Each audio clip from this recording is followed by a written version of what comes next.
আসসালামু আলাইকুম। আমি যে বিষয়টা নিয়ে এখন কথা বলবো সেটা হচ্ছে পাহাড়ি এবং আঁকাবাঁকা রাস্তায় গাড়ি চালানোর সময় এবং গাড়ি নিয়ে বের হওয়ার সময় করণীয় কাজ। আসলে আমাদের যারা গাড়ি চালায় তারা সব সময় বিভিন্ন প্রতিকূল পরিবেশের সাথে আমাদের চলতে হয়। সেখানে বিভিন্ন ধরনের সমস্যা ফেস করি। সেই সমস্যাগুলো থেকে নিরাপদভাবে পথ চলার জন্য আমাদের অনেক নিয়মই মানতে হয়। সেই নিয়মগুলোর যে আছে সেগুলোর সাথে সাথে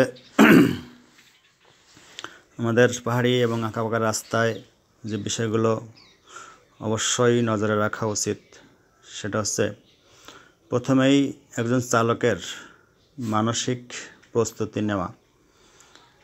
আসলে পাহাড়ি এই রাস্তায় চলাচল করতে গেলে অনেকটাই আমাদের অনিরাপদ এর মুখোমুখি হওয়া লাগে।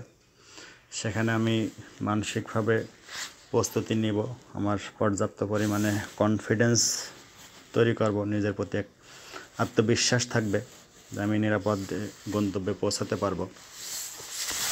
সাথে সাথে তার শারীরিক সুস্থতারও প্রয়োজন আছে। যেখানে একজন চালক কোনো প্রকার অসুস্থতা বা বিষণ্ণতা নিয়ে যদি গাড়ি চালায় সেটা একটা সমস্যা, এবং পাহাড়ি রাস্তায় গেলে তার আরও বেশি মানসিক প্রেশারে থাকে। সেই জায়গা থেকে অসুস্থতা নিয়ে কোনোভাবেই পাহাড়ি এবং আঁকাবাঁকা পথ পাড়ি দেওয়া যাবে না।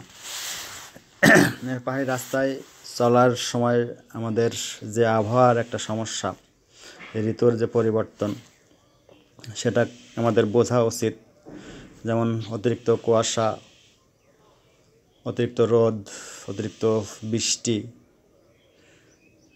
বা আমাদের অন্যান্য আবহাওয়াজনিত যে সমস্যাগুলো আছে সেগুলো সম্বন্ধে আগের থেকেই আমাদের জেনে নেওয়া এবং করণীয় সম্বন্ধে জানা উচিত।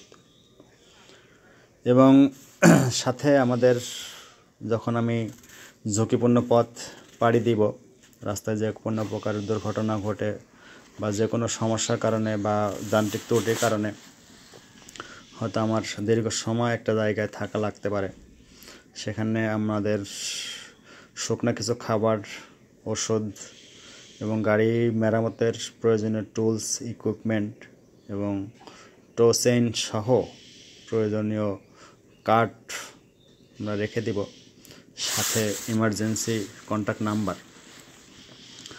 তো এগুলো নিয়েই আমাদের বের হইতে হবে। এবং গাড়ি যখন চালানো শুরু করব তখন অবশ্যই সঠিক গিয়ার আমার ব্যবহার করতে হবে। পাহাড়ি রাস্তায় ঢালুতে নামার সময় অবশ্যই কম গিয়ারে রাখবো, এবং ওঠার সময়ও আমার প্রয়োজনীয় যে গিয়ার সেই গিয়ারে দিয়েই উঠবো এবং নামবো। এবং ইঞ্জিন চালু রেখে অবশ্যই আমাকে চলতে হবে, কোনো প্রকার নিউট্রালে রাখা যাবে না। এমনভাবে চালাবো যাতে আমার ইঞ্জিনের যে ঘূর্ণনের গতি, সেই গতিতেই আমার গাড়িটা আস্তে আস্তে নামে বা ওঠে। ঘন ঘন ব্রেক প্রয়োগ করা থেকে বিরত থাকব, এবং দীর্ঘ সময় যাতে আমি ব্রেক চেপে ধরে রাখি, সেই সময় আমার গাড়ির চাকার যে ব্রেক ড্রাম এগুলো নষ্ট হতে পারে। ব্রেক প্যাডেলের সাথে আপনার যে বিষয়গুলো আছে, যেমন এয়ার ব্রেক সিস্টেমে এয়ার কমে যেতে পারে বা ফ্লুইড লিকেজ হতে পারে।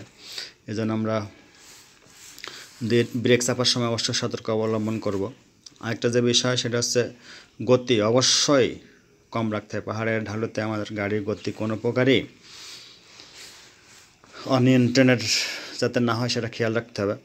এবং ওভারটেকিং তো করাই যাবে না, যদি প্রয়োজনে ওভারটেকিং করতেই হয় সেক্ষেত্রে ওভারটেকিংয়ের যে নিয়ম আছে সেটা ফলো করব। এবং তারপরে হচ্ছে লেন পরিবর্তন না করা। আমরা অবশ্যই পাহাড়ের আঁকাবাঁকা রাস্তায় নিজস্ব লেনে থাকব, অন্য লেনে না যাব। এরপর আছে অন্ধবাঁক। অন্ধবাঁকে অবশ্যই হর্ন বাজাবো এবং অন্ধবাঁকে অনাকাঙ্ক্ষিতভাবে আপনার অপোজিট সাইডের যে যানবাহনগুলো আছে তারা হয়তো ভিন্ন লেনে চলে আসতে পারে, সেই বিষয়টাকে অবশ্যই খেয়াল রাখব। এরপর হচ্ছে নিরাপদ দূরত্ব। নিরাপদ দূরত্ব হচ্ছে আমার গাড়ি চালানোর জন্য বড় একটা বিষয়। আমার থেকে অন্যান্য যানবাহনের তাদের একটা নিরাপদ দূরত্ব বজায় রাখবো, যে অনাকাঙ্ক্ষিতভাবে সামনের বা পেছনের গাড়ি কোনো প্রকার দুর্ঘটনা ঘটলে যাতে সেই ইফেক্টটা আমার উপরে না আসে। এরপর হচ্ছে টানেল এবং ব্রিজ। অনেক সময় পাহাড়ি যখন আমরা এলাকা অতিক্রম করি তখন হয়তো পাহাড়ের যে ভিতরের যে রাস্তা টানেলগুলো থাকে বা ব্রিজ পার হইতে হয়, সেই জায়গাগুলো আমরা সতর্ক অবস্থানে যাব। এরপরে পাহাড়ি এলাকায় আরেকটা বিষয় হচ্ছে বন্যপ্রাণী। এই বন্যপ্রাণী থেকে অবশ্যই আমরা সাবধানে থাকব, তাদেরকে আমরা বিরক্ত করব না। যে কোনো সময় তাদের বিরক্ত হয়ে আমাদেরকে যাতে আক্রমণ না করে সেই জায়গাটাও আমাদের খেয়াল রাখতে হবে। তো পাহাড়ি রাস্তায় গাড়ি চালানোর আরেকটা যে বিষয় সেটা হচ্ছে দীর্ঘ সময় গাড়ি না চালানো। পাহাড়ি রাস্তায় মানসিকভাবে অনেক প্রেশার পড়ে, সেই জায়গা থেকে আমার কিছু সময় পর পর দাঁড়িয়ে আমার বা চালকের বিশ্রাম নিয়ে বা বিরতি নিয়ে নিজেও রিফ্রেশ হওয়া, প্লাস আমার গাড়ির কোনো প্রকার যান্ত্রিক ত্রুটি হলো কি না সেটা ফলো করা। তারপর হচ্ছে যদি কোনোভাবেই যান্ত্রিক ত্রুটি হয়, সেই যান্ত্রিক ত্রুটি হলে অবশ্যই গাড়িটা নিরাপদ জায়গায় পার্কিং করে রাখার ব্যবস্থা করা।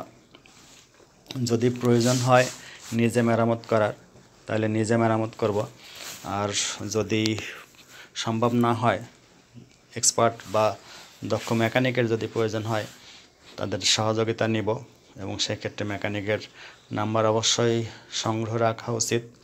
তো অবশ্যই এই নিয়মগুলো যদি মেনে আমরা পাহাড়ি বা আঁকাবাঁকা রাস্তায় চলাচল করি সেক্ষেত্রে আমাদের নিরাপদে ঘরে পৌঁছানো সহজ হবে ইনশাল্লাহ। আমরা সবাই নিয়ম মেনে চালাবো গাড়ি, নিরাপদে ফিরবো বাড়ি, এই প্রতিপাদ্য সামনে রেখেই সবার জন্য শুভকামনা।